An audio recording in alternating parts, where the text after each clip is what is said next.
What are we doing to deal with China? Three fronts. The first is military. You know that we're ramping up our preparedness. And if China felt that we were weak as they attacked us in Galwan 2 years ago, they would have done it again. But we smashed their teeth. They know if they try it again, we'll smash their nose. That's number one. Militarily, we are more than a match.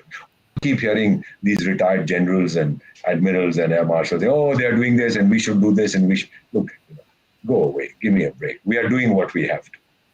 Happy birthday. We know what we are doing. We've just announced the new recruitment policy for the military, these Agniveers and so on, where they will serve from 4 to 4.5 years, and some of them will get absorbed, etc., etc.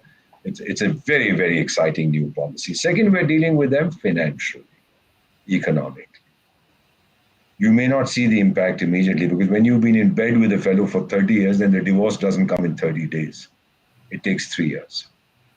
So slowly we are beginning to wean ourselves off dependence on Chinese products. We are seeing, I don't buy anything made in China. 90% of our purchases are online, but if we see country of origin China, we say, no, we don't want it. That's our own personal decision. And the third way we are dealing with them is diplomatic. China is totally isolated in the world. Recently, they have a funny-looking chap who says, I'm the foreign minister. He went off to the tiny South Pacific islands, 10 of them, saying, okay, here's the agreement we are going to sign, and we're going to build bases here, and we'll do this, that, and the other. We'll give you so much money.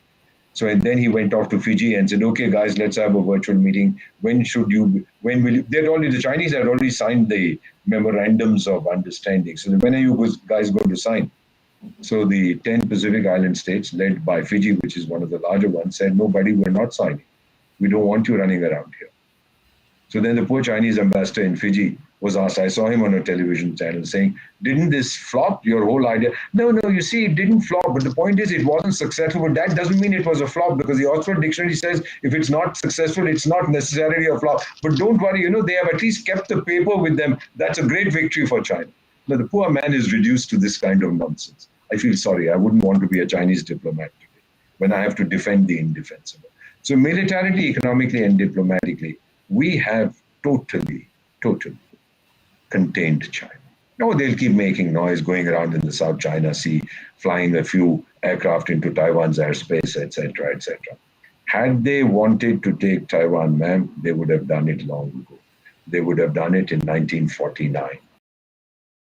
Please remember to subscribe to us and switch on the notifications for this channel.